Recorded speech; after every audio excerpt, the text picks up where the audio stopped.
안녕하십니까. 고려신학대학원에서 목회 상담학 가르치는 하재성 교수입니다.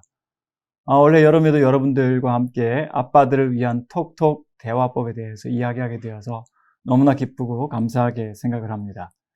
아빠들의 대화법. 사실 아빠들은 아이들과의 대화에 있어서 공유하는 시간이나 혹은 정서가 적다 보니까 엄마들에 비해서 아이들과 어떻게 대화를 해야 되나 좀 많은 어려움들이 있는 것 같습니다. 저도 역시 아빠이기 때문에 그런 많은 어려움들을 겪었던 것 같습니다. 그렇지만 아빠들의 대화가 단순히 어떻게 하는가의 요령의 문제라기보다는 아빠가 어떤 분인가 하는 아빠 존재에 대한 문제에 더 가깝기 때문에 어떤 면에서 어떤 아빠들이라 하더라도 혹은 대화를 많이 안 하시거나 못 하시는 분이라 하더라도 누구나 아이들과 소통할 수 있는 방법은 있다고 생각합니다. 제가 아빠가 된 지 제법 오래됐습니다. 제 아들이 지금 대학원생이고 딸이 지금 대학생인데 그때를 한번 쭉 훑어보면 참 힘들고 어려운 시간들이었지만 그러나 동시에 지금도 정말 가슴 두근거릴 만큼 아이들이 살아갈 다음 세대, 그때 이 아이들이 우리의 사랑을 받았을 때 어떤 세대를 만들어갈까 하는 것에 대한 큰 기대가 있습니다. 자칫 아빠들이 바깥에서 피곤하고 지쳐서 아이들에게 함부로 대하거나 아니면 버럭버럭 화를 내신다면 아마 그런 그 다음 세대를 기대하기는 힘들지 않을까 싶습니다. 왜냐하면 의외로 아빠들의 대화에서 아이들이 상처를 많이 받기 때문이죠. 그렇다면 어떤 아빠가 되어야 할까 하는 이 질문을 가지고 대화법을 한번 같이 오늘 풀어보면 어떨까 생각을 해보았습니다. 우선 도널드 맥가브란이라는 분의 이 이야기가 생각이 납니다. 사람들과의 관계는 하나님께 가는 다리이다. 특별히 하나님을 아는 인격적이고 신앙적인 아빠는 아이들로 하여금 하나님을 만나게 하는 참 중요한 가교가 되는 것 같습니다. 그래서 달리 말을 바꿔보면 아이가 하나님을 만나려면 먼저 아빠를 만나야 한다. 그리고 다른 어떤 아빠가 아니라 참 좋고 따뜻한 신앙의 아빠를 만나야만 이 아이들은 하나님을 만날 수 있다. 이렇게 말하는 것은 어떨까 생각을 해봅니다. 그렇다면 대화를 잘 할 수 있는 아빠, 특별히 신앙적 대화를 할 수 있는 아빠는 어떤 아빠일까? 우선 아빠 자신이 예배자가 되어야 할 것 같습니다. 좋은 아빠는 예배하는 아빠입니다. 예배하는 아빠는 하나님을 믿고 사랑하는 아빠이고 하나님의 인격을 닮아가는 아빠이기 때문에 아빠가 먼저 예배하는 아빠가 되는 것은 좋은 아빠가 되는 가장 중요한 핵심적인 지름길이라고 말할 수 있겠습니다. 우리가 아브라함과 이삭의 이야기를 창세기에서 보게 되는데 아브라함이 어린 이삭을 데리고 모리아산으로 제사하러 올라갔습니다. 가는 길에 아들 이삭이 묻습니다. 아버지 하고 부르죠. 아빠가 대답합니다. 아들아, 내가 여기 있노라. 불과 나무는 있거니와 번제할 어린 양은 어디 있나이까? 아주 중요한 핵심적인 질문이죠. 왜냐하면 자기가 지금 제물 되러 가는데 본인만 모르고 있는 거죠. 내 아들아, 번제할 어린 양은 하나님이 자기를 위하여 친히 준비하시리라. 여러분, 이 말씀에서 짧은 대화지만 그리고 성경에서 아빠들과 아이들의 대화가 그다지 많이 나오지는 않지만 아주 중요한 대화라고 생각하는데 왜냐하면 이 대화를 통해서 아브라함이 평소에 어떤 아버지였는가 하나님께 제사하고 예배하는 아빠였다는 것을 알 수가 있죠. 어린 이삭이 아기 때부터 제사하는 아빠의 모습, 하나님을 예배하는 모습을 보면서 그 제사에 필요한 요소들이 무엇인가를 벌써 알고 있었고 지금 제사하러 가지만 뭐가 빠져 있는지도 정확하게 알고 묻고 있는 것을 볼 수가 있습니다. 물론 차마 그 나이든 아브라함 아빠가 너를 제물로 드리기 위해서 가는 거야 라고 자기 연민을 일으키기보다는 혹은 아이를 위협하기보다는 하나님께서 친히 준비하실 것이라는 아주 지혜로운 대답으로 아이와 함께 끝까지 그 행선지까지 도착하게 되는 것을 우리가 보게 될 때 예배하는 아빠, 그 예배하는 아빠의 대화는 자연스럽게 하나님께서 기뻐하시는 대화, 아이를 놀래키지 않는 대화, 아이를 안심시키고 함께 하나님의 인도하심을 기다리는 그런 아빠로 여기에 등장한다고 생각을 합니다.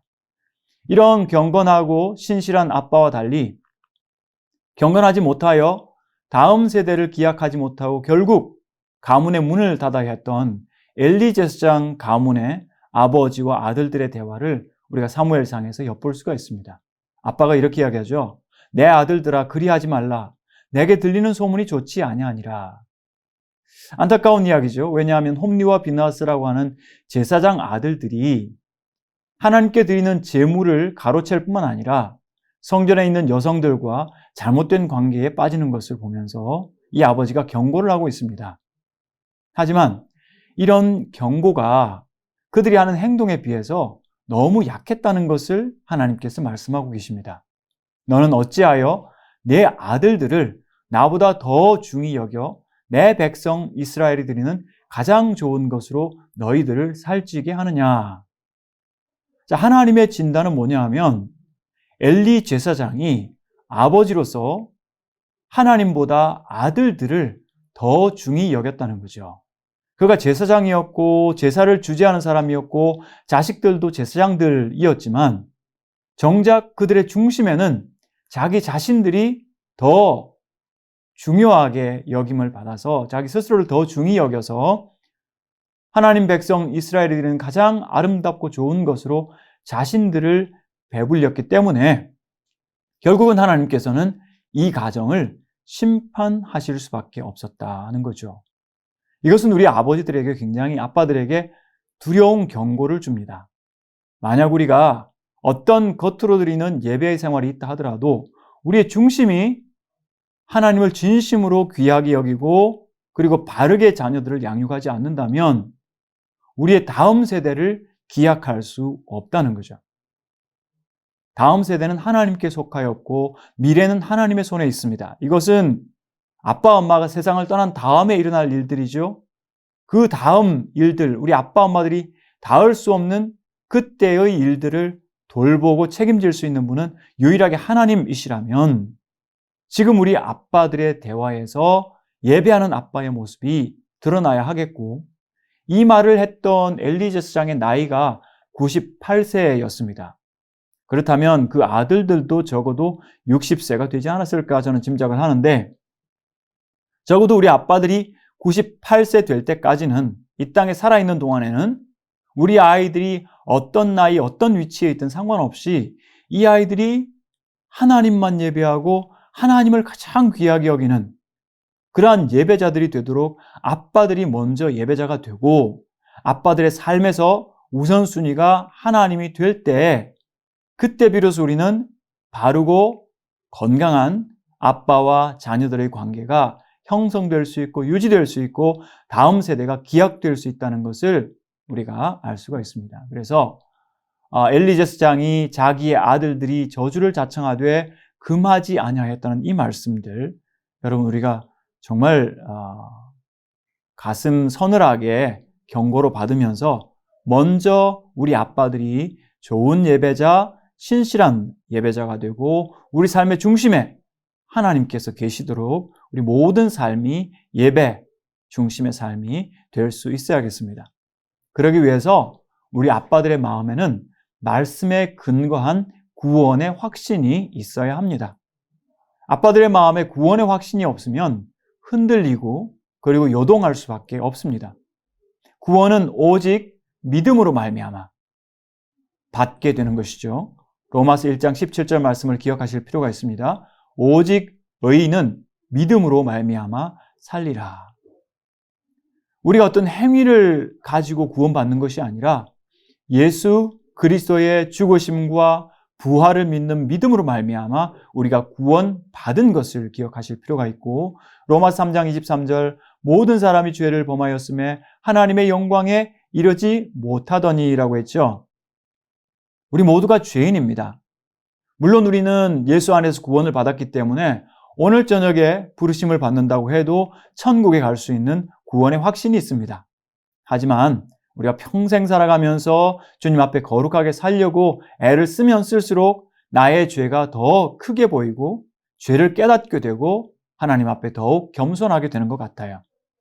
그래서 아빠들이 세상 일로 바쁘고 많은 분주한 스케줄들이 있겠지만, 그러나 끊임없이 묵상하면서 나는 죄인이라는 것을 고백하는 사도 바울이 사역 말기에 기록했던 디모데 전서에서도 나는 죄인 중에 괴순이라고 했을 때 예수 믿고 죄를 더 많이 지었겠습니까? 아닙니다. 예수 믿고 하나님 앞에 기도하며 사역하면 할수록 자신이 얼마나 죄인인가를 더 깊이 깨닫게 되었다는 거죠. 로마서 8장 1절 2절 그러므로 이제 그리스도 예수 안에 있는 자에게는 결코 정죄함이 없나니 이는 그리스도 예수 안에 있는 생명의 성령의 법이 죄와 사망의 법에서 너를 해방하였음이라. 그리스도 예수 안에 있는 우리 아빠들에게는 다시는 정죄함이 없고 죄와 사망의 법에서 해방되었다는 해방의 선언이 우리에게 주어져 있습니다. 로마서 10장에서는 누구든지 주의 이름을 부르는 자는 구원을 받으리라. 진실로 진실로 내게 이르노니 믿는 자는, 믿는 아빠들은 영생을 가졌나니 그 영생이 우리 다음 세대 자녀들과도 공유될 수 있어야 하겠습니다. 로마서 5장 24절 믿는 자는 영생을 얻었고 심판에 이르지 아니하나니 사망에서 생명으로 옮겼느니라. 우리의 모든 예배는 구원받은 근거 위에 그리스도의 공로를 믿는 믿음 위에 그리고 그 구원의 확신 위에서 우리의 예배와 우리의 대화가 이루어질 때 우리의 대화는 진정으로 아이들을 살리고 다음 세대를 일으키는 그러한 믿음의 대화가 될 수 있을 것입니다. 두 번째, 우리 아빠들의 대화가 아름답게 이어지기 위해서는 아빠들이 경청하는 아빠가 되어야 합니다. 경청한다고 하는 것은 아주 면밀하게 한쪽 귀를 기울이고 자세히 듣는 것을 말합니다. 이야기를 들을 때 우리는 아이가 하는 말을 들을 뿐만 아니라 아이가 말하는 기분도 듣고 그리고 말로 나타나지 않는 마음의 정서까지 듣게 되는 그런 집중된 들음을 가리켜서 우리는 경청이라고 이야기합니다. 성경에 보면 특별히 아빠들의 경청이 나타나는 부분이 야곱의 이야기인데요. 야곱의 아들 요셉이, 어린 요셉이 꿈을 꾸었습니다. 자신이 묶어놓은 곡식단 앞에서 11 곡식단이 절을 하는 거예요. 네, 꿈 이야기죠. 형제들이 묶은 이 곡식단이 자기한테 절을 한다는 거죠. 철 없던 요셉이 형들과 아빠에게 자랑했습니다. 또 꿈을 꾸었습니다.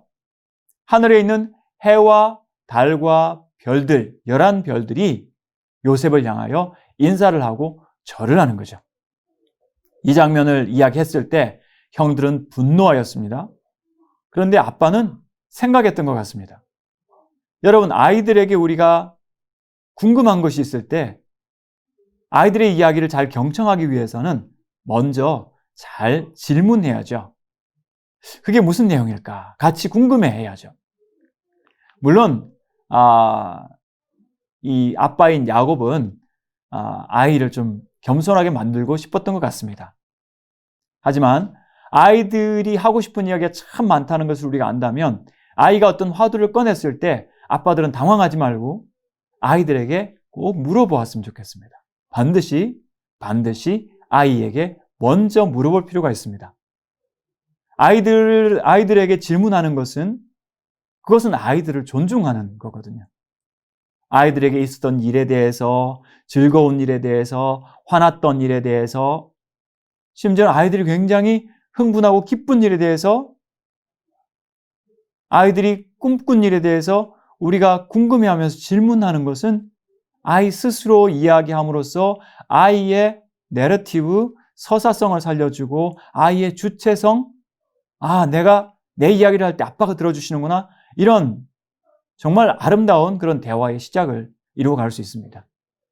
어떤 중학생을 만나서 제가 물어봤습니다. 뭐가 가장 재밌어? 컴퓨터 게임이 재밌어? 그 아이가 곰곰이 생각하더니 아니요, 컴퓨터 게임이 아니고 아빠 엄마와의 대화가 가장 재밌어요. 네, 아빠 엄마와의 대화라고 하는 것은 엄마 아빠가 대화를 주도하는 것이 아니라 아이들이 마음껏 자기 속에 있는 것들을 이야기하고 엄마 아빠가 관심을 가져서 경청해 주면서 더 궁금해할 때 아이들은 신나서 자기 속에 있는 세계들을 마음껏 펼쳐내고 표현할 수 있을 것입니다. 대답은 아이들이 갖고 있습니다. 사실 야곱이 꾸중은 했죠. 내가 꾼 꿈이 뭐냐? 나와 내 어머니와 내 형들이 참으로 가서 땅에 엎드려 내게 절하겠느냐? 그러나 그의 형들은 시기하되 그의 아버지는 그 말을 간직해 두었더라라고 말씀을 하고 있습니다. 여러분, 누가복음 2장에서 예수님의 어머니 마리아도 예수님이 하신 말씀을 깨닫지 못했지만 그 말씀을 마음에 두니라라고 했죠. 인격적인 아빠, 엄마들은 아이들을 통해서 나오는 특별한 이야기들을 기억합니다. 그래서 잘 경청하는 아빠는 질문을 잘하는 아빠일 뿐 아니라 또한 잘 기억해주는 아빠죠. 그래서 아이의 이야기, 아이의 정서, 아이와 함께했던 추억들, 그것들을 기억하고 있다가 필요 적절하게 사용할 때 아이들은 훨씬 즐겁게 아빠와 대화할 기분이 날 것입니다. 자, 세 번째는 턱턱 아빠가 잘 이야기하는 아빠는 가턱하는 아빠입니다. 카카오톡이 아니고 가톡, 하나님 턱입니다. 아빠들의 일상에서 이런 하나님 턱이 정말 자주 그리고 생활 속에서 너무나 흔하게 잘 표현될 수 있었으면 좋겠습니다. 요셉이 가톡하는 것을 우리가 성경에서 볼 수가 있습니다. 특별히 요셉이 큰 유혹 앞에 놓였을 때 그 여인에게 이야기하기를 그런즉 내가 어찌 이 큰 악을 행하여 하나님께 죄를 지으리까 라고 이야기를 했죠. 자신이 어떤 행동을 하는 것이 하나님 앞에서 죄를 짓는 행위라는 것을 이야기하고 있습니다. 요셉에게는 꿈을 해몽할 수 있는 특별한 능력을 하나님께 받았습니다. 그런 능력이 있었죠. 하지만 그 능력을 마치 자기 것인 양 자기가 영광을 받지 않고 창세기 41장 16절에서 내가 아니라 하나님께서 바로에게 편안한 대답을 하시리이다 라고 하나님을 이야기하고 있습니다. 물론 창세기 50장에서 아버지가 세상을 떠난 후에 형들이 두려워서 와서 우리는 당신의 종입니다 라고 엎드렸을 때 내가 하나님을 대신하겠습니까? 여러분을 이곳에 불러온 것은 바로 하나님이셨습니다 라고 하면서 하나님의 주권을 인정하고 하나님을 고백하는 것을 볼 수가 있습니다. 우리가 최선을 다해서 살아가고 우리 아빠들의 노력이 또 가정을 위한 봉사가 크지만 여러분을 보내주시고 능력을 주시고 그 모든 것들을 허락하시는 하나님을 우리가 앞세워 드릴 때 아이들이 바른 우선순위를 가지고 우리의 주인이 누구인지, 창조자가 누구이신지, 우리의 구주가 누구이신지를 정확하게 이해하고 알게 될 것입니다. 그래서 우리 아버님들 교회에서나 가정에서나 변함없이 차별 없이 우리 자녀들에게 가톡할 수 있었으면 좋겠습니다. 다윗 역시 어릴 때부터 가톡이 훈련된 사람이었죠. 다윗은 기름 부음을 받으면서 하나님의 영에 크게 감동되었습니다. 성령께서 그와 함께 하셨죠. 여러분, 우리가 좋은 대화 그리고 따뜻한 대화, 인격적인 대화, 또 상대방을 존중하는 대화를 할 수 있는 중요한 원리 중에 하나는 성령의 충만함을 받는 거죠. 왜냐하면 우리가 성경에서 보는 것처럼 성령 충만함을 받았을 때 많은 사도들과 또 성도들이 언어가 벌써 바뀌지 않았습니까? 그것은 우리의 따뜻하고 공손하고 상대방을 존중하는 언어도 마찬가지인데 하나님을 영화롭게 하는 언어도 마찬가지입니다. 이 다윗이 사울왕 앞에서 주의 종이 사자와 곰도 쳤은즉이라고 이야기하죠. 자신이 골리앗과 싸우러 나갈 때 자기는 벌써 이런 경험이 있다는 거죠. 들판에서 양을 지키면서 사자와 곰을 쳐서 양떼를 지켰다고 이야기를 하면서 자신이 한 일이잖아요. 그런데 그것을 금방 가톡 하나님으로 바꾸면서 여호와께서 나를 사자의 발톱에서 건져내셨은즉이라고 이야기를 하고 있습니다. 우리 아빠들이 성취한 것도 많고 때로는 자수성가해서 참 잘 하신 것도 많이 있으리라 생각합니다. 그러나 그것을 나의 무용담이나 나의 신화로 나를 자랑할 것이 아니라 나를 사용하시고 나에게 복을 주시는 가톡으로 하나님께서 나에게 이런 은혜를 주셨다는 그런 가톡을 사용하게 될 때 아이들은 여러분의 삶에 대해서 여러분의 삶을 통해서 하나님이 하시는 일들을 보게 되는 그런 역사가 일어날 줄 믿습니다. 에베소서 6장 4절에서는 아버지들의 언어에 대해서 아주 강한 경고를 하고 있죠. 또 아비들아 너희 자녀를 노엽게 하지 말고 오직 주의 교훈과 훈계로 양육하라 라고 했습니다. 노엽게 하지 말라라고 하는 말은 아이들을 자극하지 말고, 다른 뜻으로 하면 아이들을 공평하게 대하라는 거죠. 많은 10대 아이들이 집을 떠나는 이유, 가출하는 이유가 가정에 자기 편이 없기 때문이죠. 아이들은 무조건 사랑해 주어야 되는데 많은 아빠들이 조건부로 네가 이만큼 하면 내가 이렇게 사랑해 줄게. 아이들이 어떤 성취를 해야 사랑받을 자격이 있는 것처럼. 근데 사실 우리가 하나님 앞에서 우리의 자격 때문에 사랑받는 것이 아니라면 우리 자녀들에게도 어떤 자격을 요구하면서 이것 하면 너희가 사랑받을 거야, 이런 메시지는 아주 바람직하지 않다고 할 수 있겠습니다. 그리고 자녀를 노엽게 하는 증상들은 지나치게 엄격한 것, 가혹한 것, 그리고 성급한 노여움이라고 이야기할 수 있겠습니다. 여러분, 성령 안에서 우리의 언어가 잘 다듬어지고 예배와 또 우리의 가톡을 통해서 잘 훈련될 때 하나님의 언어뿐만 아니라 하나님의 인격이 아이들에게 잘 심어지고 또 전달될 줄 믿습니다. 황제 펭귄 이야기 아시죠? 남극의 위대한 아빠들이라고 저는 생각을 합니다. 왜냐하면 엄마 펭귄은 알을 이렇게 낳은 다음에 그 알을 첫 번째 그림에서처럼 아빠에게 넘겨줍니다. 아빠는 저 알을 빨리 받아서 자기 발 위에 올리죠. 왜냐하면 저때 벌써 바닥의 온도가 영하 20도가 되거든요. 조금만 지체하면 저 알은 부화될 수 없는 그런 알이 될 수밖에 없죠. 그때부터 2개월간 이 아빠들은 영하 40도, 영하 60도의 혹한의 남극 추위를 함께 견디면서 가운데 그림처럼 저렇게 어린 예쁜 아기를 부화하게 됩니다. 놀라운 것은 저렇게 새끼를 한 마리 부화를 하게 되었을 때 아빠가 4개월 동안 아무것도 먹지 못하고 알 낳는 일에, 알 부화하는 일에 이렇게 쓰임 받았음에도 불구하고 그 아빠 뱃속에서 베이비 밀크라고 하는 그런 아기용 음식이 나오는 거죠.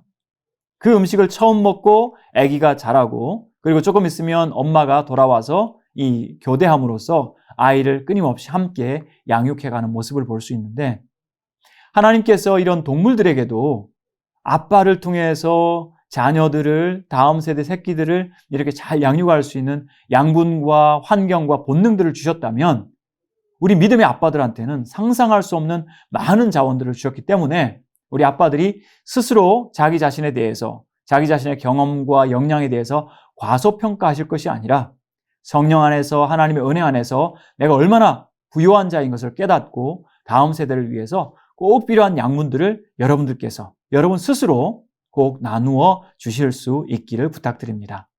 마지막 4번째는 진리를 선택하는 아빠입니다.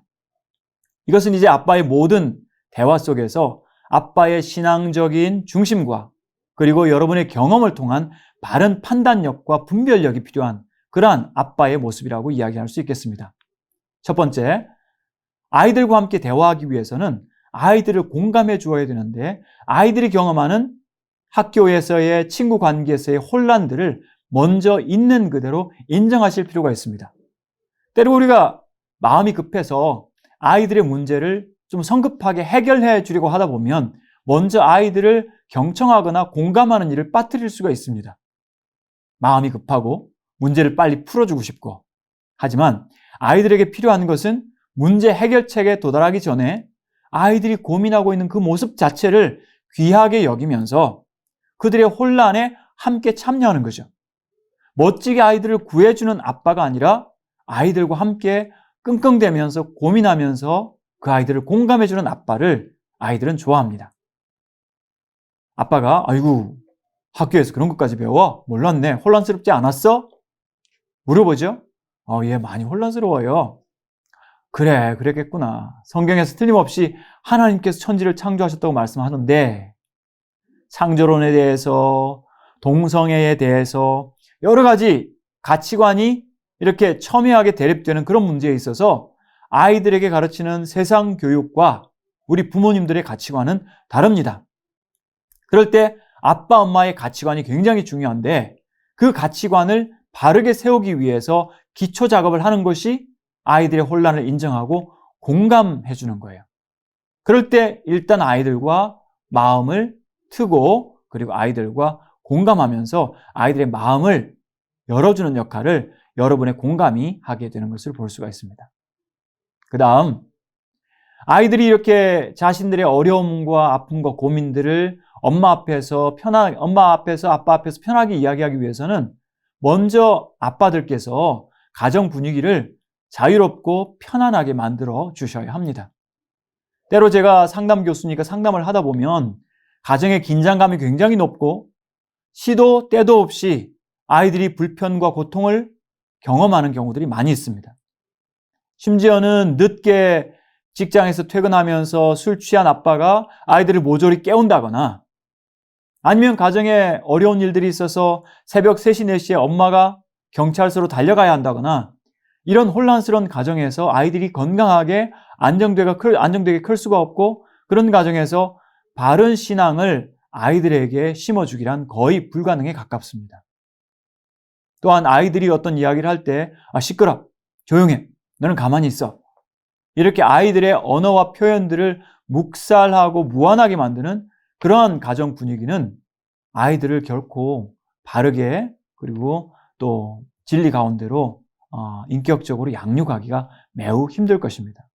그래서 아이들이 누구나 큰 아이든 작은 아이든 공부 잘하는 아이든 못하는 아이든 상관없이 누구나 자신의 경험을 편안하게 이야기할 수 있고 그것들이 경청되어지고 받아들여지고 인정되는 그런 자유롭고 편안한 가정에서 아이들은 자기 자신을 더 잘 이야기할 수 있고 아빠와 대화할 수 있고 바르게 믿음 가운데 자랄 수가 있다는 것을 기억하시고 아빠들은 보호자로서 양육자로서 이런 가정을 만들 책임이 있습니다. 그 다음 중요한 것은 솔직한 아빠죠. 이 말이 왜 중요하냐면 아빠들이 많은 경험을 하고 지식도 많지만 그러나 아빠들이 모든 걸 알 수가 없어요. 아이들이 공부하는 거, 또 아이들이 고민하는 거 우리가 다 안다고 할 수가 없죠. 그럴 때일수록 아빠들은 더욱 솔직하게 겸손하게 이건 아빠도 잘 모르겠는데 정말 어려운 문제다. 너 이것 때문에 머리 아팠겠다. 아빠가 더 찾아볼게 하면서 아빠가 함께 아이들 편에서 노력하는 모습 그리고 아이들이 힘든 사실을 인정해주면서 야, 너 대단하다. 아빠가 못하는 고민을 네가 하고 있었구나 하고 축켜 세워줄 때 아이들은 훨씬 자신감을 갖게 되죠. 내가 지금 하고 있는 고민이 잘못된 고민이 아니고 아빠도 잘 모르는 문제인데 내가 지금 하고 있는 거 보니까 이거 어렵긴 어렵구나. 하지만 아빠와 같이 문제를 풀어가면 해결점도 나올 수 있겠네. 이런 자신감을 줄 뿐만 아니라 아빠가 없을 때에도 자신 있게 자기 자신을 확신할 수 있고 또 표현할 수 있는 그런 방법이 솔직한 아빠. 그래서 아빠가 할 수 없는 것에 대한 솔직한 고백. 이런 것들이 아이들을 훨씬 자유롭게 그리고 자신 있게 만들어준다는 것을 꼭 기억하셨으면 좋겠습니다. 그 다음 이건 중요한 문제인데요. 최종의 결정은 부모가 함께 했으면 좋겠어요. 중요한 문제에 있어서. 예컨대 1, 2년 전에 미국에서 한 9살 난 남자아이가 동성애자라고 커밍아웃을 했다가 친구들한테 따돌림 받아서 결국은 스스로 목숨을 끊었어요. 너무나 마음 아픈 이야기죠. 9살짜리 아이인데요. 자, 여기서 그때 엄마 아빠가 이 아이한테 해준 게 뭐냐면 엄마 내가 아무래도 딸인 것 같아, 여자인 것 같아 라고 했을 때 엄마 아빠가 정확하게 동성애자들이 했던 인권운동가들이 하는 그 이야기를 그대로 따라한 거예요. 그래? 그거는 네가 자유롭게 결정하는 거야. 여러분 생각해 보십시오. 아이가 태어날 때 남자의 구조를 가지고 태어났고 그것은 하나님께서 허락해 주신 것인데 한 아이가 자라다가 내가 잠깐 여자 같다는 착각이 들어서 그것을 여자라는 정체성으로 생각을 하고 엄마 내가 아무리 생각해도 여자인 것 같아. 이거 굉장히 심각한 문제고 큰 문제거든요. 아이가 자기가 생각이 바뀐다고 바꿀 수 있는 그런 문제가 아니라고요. 그렇다면 엄마 아빠가 이 문제를 굉장히 중요하게 생각을 하고, 내가 그런 생각을 했어? 어떻게 다 그런 생각을 하게 되었어? 정말 그랬었구나.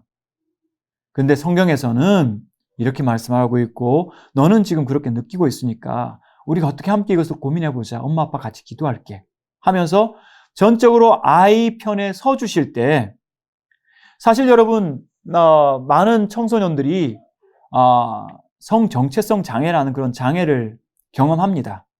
그것은 성정체성이 불안해서가 아니고, 사실은 자기 존재 자체가 불안한 가운데서, 양육이 많이 불안할 때 사춘기를 지나면서 존재 자체가 불안한데 자신감이 없고, 이제 성적인 내용이 살짝 스쳐 지나가면 내가 혹시 반대성 아닌가? 이런 어이없는 질문을 하게 돼요. 그렇다면 이 아이들과 다뤄야 될 것은 근본적인 불안에 대한 문제지, 이 성정체성은 그냥 지엽적인 문제거든요. 근데 그럼에도 불구하고 그건 네가 선택하는 거야, 이런 식으로 아이한테 그 결정을 맡겨버리면 아이들은 절대로 혼자 그걸 책임질 수가 없어요. 신앙에 대한 문제도 마찬가지고, 삶에 대한 문제, 진로에 대한 문제, 이런 문제들을 부모가 딱 결정해서 이거다라고 제시하라는 것이 아니라, 그것의 대답을 찾아가는 과정에 엄마 아빠가 함께 고민하면서 알지 못하는 경험, 처음 하는 경험을 함께 탐험해가고 그 경험 가운데 동행해주는 이런 역할을 해달라는 부탁을 드리는 거예요. 그래서 중요한 결정은 아빠 혼자도 아니고 엄마 혼자도 아니고, 가능하면 엄마와 아빠와 아이가 함께 기도하면서, 그러면 하나님과 사자가 되겠죠, 그죠? 네 분의 인격체들이 함께 모여서 이 일들을, 또 그 해결책을 찾아갈 때 아이들을 위한 가장 바람직한 그러한 결정들과 선택들을 하게 되리라고 저는 믿습니다. 그 다음에 우리 아빠들이 아이들과 좋은 대화, 반가운 톡톡을 하기 위해서는 오래 참으셔야 합니다. 많은 아빠들이 바쁘고 또 힘들다 보니까, 또 피곤하다 보니까 짜증을 많이 내고, 그리고 불쑥불쑥 아이들한테 화를 잘 내고 큰 소리를 냅니다. 대화를 하는데 큰 소리가 한번 나와버리면요, 대화가 막히고 더 이상 진전을 할 수가 없어요. 벌써 마음이 위축이 됐기 때문이죠. 아빠와 아이들의 지위나 혹은 언어의 무게가 똑같지가 않죠. 하나님께서 그렇게 만드셨어요. 그런데 아빠가 오래 참으면서 따뜻하면 따뜻할수록 아이들은 더 편하게 아빠에게 다가가고, 아빠와 친한 딸들은 알파고리 된다고 그러잖아요. 아빠와 친밀한 관계에 있는 아들들은 좋은 리더십을 가진 그런 아들들이 될 수가 있어요.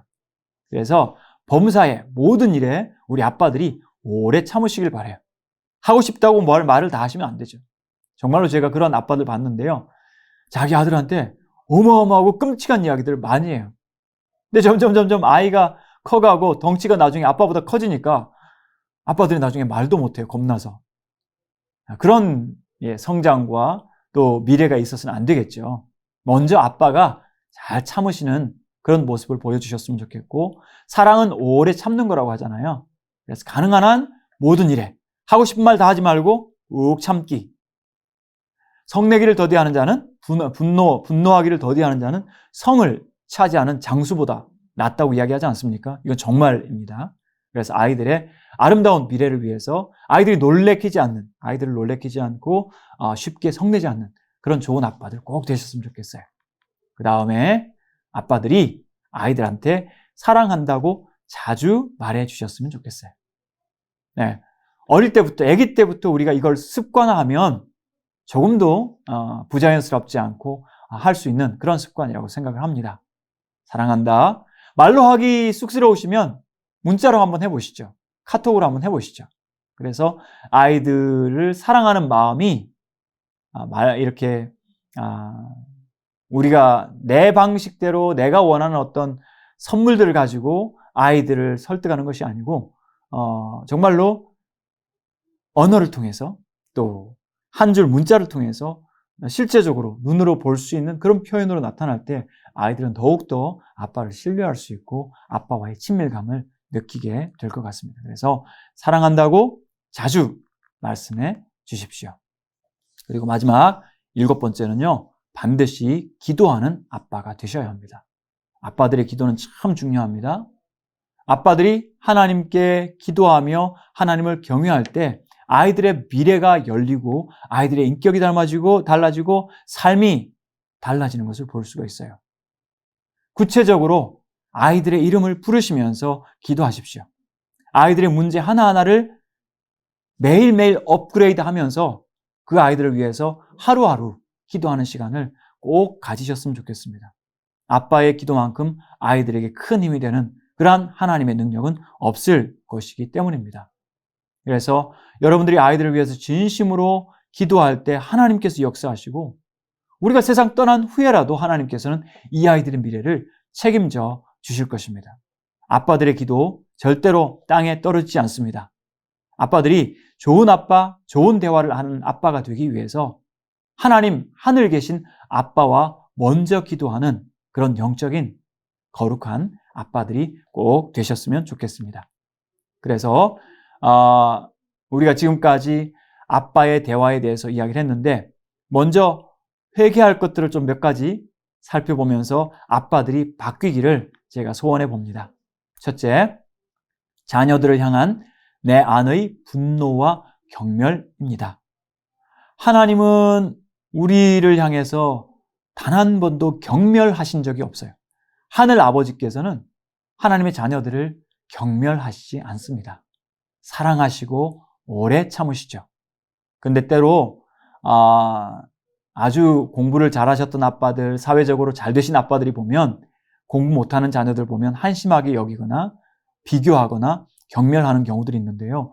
이거 정말 나쁜 죄입니다. 회개하셔야 돼요. 그래서 내 속에 이 아이들을 업신여기는 마음을 주여 용서하여 주시옵소서 하는 기도를 하셔야 되고, 아빠들이 경험이 있기 때문에 고집이 있으시거든요. 물론 좋은 고집은 필요합니다. 하지만 아이들의 이야기를 듣지 않을 만큼 일방적인 고집은 하나님 앞에서 회개해야 되죠. 하나님 앞에서 완고한 마음은 사신 우상에게 절하는, 그건 결국 궁극적으로 자기 숭배와 같죠. 그래서 경청하고 아이들의 이야기 속에 어떤 하나님의 음성이 있는가, 내 아이들 속에 하나님께서 어떤 잠재력을 심어 놓으셨는가를 알기 위해서도 잘 듣고 경청하는 아빠가 되셔야 합니다. 회개는 변화입니다. 말로만 아니라 변화함으로써 새 인격이 됨으로써 우리가 진정한 회개를 하는 거죠. 마음을 알아주지 못하고 서운하게 했던 거, 아이의 정서적인 언어들을 간과했던 거 우리가 회개하고 고쳐야 합니다. 아이를 일방적으로 지배하려고 했던 마음들도 우리가 회개하겠고, 지나친 잔소리, 빈정대는 말투, 하나님 앞에서 회개하고 가능한 한 다시는 이런 어투를 사용하지 않도록 우리가 주의를 기울여야 하겠습니다. 마음과 정서를 배려하지 못한 것 회개하고, 공부 잘하는 아이에 대한 자랑, 특별히 여러분, 저 아이는 머리가 좋은데 이런 자랑과 칭찬하지 마세요. 아이 망가뜨립니다. 차라리 칭찬하려면 야, 너 정말 열심히 노력하는구나, 노력을 칭찬해 주셔야지 머리 좋다고 칭찬하는 것은 성경적이지도 않고 바람직하지 않은 것 같습니다. 아이의 교만을 돌보지 않는 것, 아이들을 자꾸 축켜 세우다 보면 아이 스스로 교만해질 수가 있는데 우리 그거 하나님 앞에서 정말 주의해야 되죠. 홈리와 비느하스의 그 교만과 제사장직을 통한 성도들의 약탈 혹은 하나님 앞에서의 불경건, 정말 위험한 일이 아닐 수 없습니다. 하나님을 두려워하는 마음으로 아이들의 교만을 여러분 어떤 때는 아주 따끔하게 호통을 치셔야 될 필요도 있겠죠. 평소에 하나님 이야기를 하지 않는 거 회개해야 됩니다. 우리 모든 삶이 하나님께서 주신 은혜인데 가톡할 수 있는 습관을 달라고 우리가 기도하십시다. 자녀들을 노엽게 했던 거, 혹시 생각나는 거 있으시면 미안하다 사과도 하시고 다시는 이 아이들을 일방적으로 노엽게 하지 않도록 우리가 주의를 기울였으면 좋겠습니다. 아빠가 되는 것은 참 영광스러운 일입니다. 왜냐하면 우리를 통해서 하늘에 계신 진짜 아빠를 아이들로 하여금 맛보게 하는, 경험하게 하는 그런 경험을 우리 아빠들이 할 수 있기 때문입니다. 이런 좋은 아빠는 누가복음 15장에 나오는 것처럼 아들이 자신이 잘못했다고 회개할 때 달려가서 측은히 여기면서 목을 안고 입을 맞추고 제일 좋은 옷을 내어 입히게 하고 손에 가락지를 끼우면서 큰 잔치로 기뻐하는 그런 아빠의 모습 아니겠습니까? 아이들은 어리기 때문에 또 자라고 있기 때문에 시행착오를 겪을 수 있습니다. 나의 완벽한 기준을 가지고 아이들을 판단하면서 아이들을 함부로 대할 것이 아니라 정말 측은히 여기는 따뜻한 사랑의 마음으로 하늘 아버지의 성품을 아이들로 하여금 맛보게 하는 그런 좋은 아빠들 꼭 되시기를 부탁드리겠습니다. 첫 번째, 예배하는 아빠. 두 번째, 경청하는 아빠. 세 번째, 가톡하는 아빠. 네 번째, 아이들과 함께 진리를 선택하는 아빠. 그래서 아빠들 위한 톡톡 대화법, 이렇게 우리가 마무리하도록 하겠는데 정말 하나님 앞에서 영광스러운 좋은 아빠들 되어 가시기를 주님의 이름으로 부탁드리고 또 축복드립니다. 수고해 주셔서 감사합니다. 감사합니다.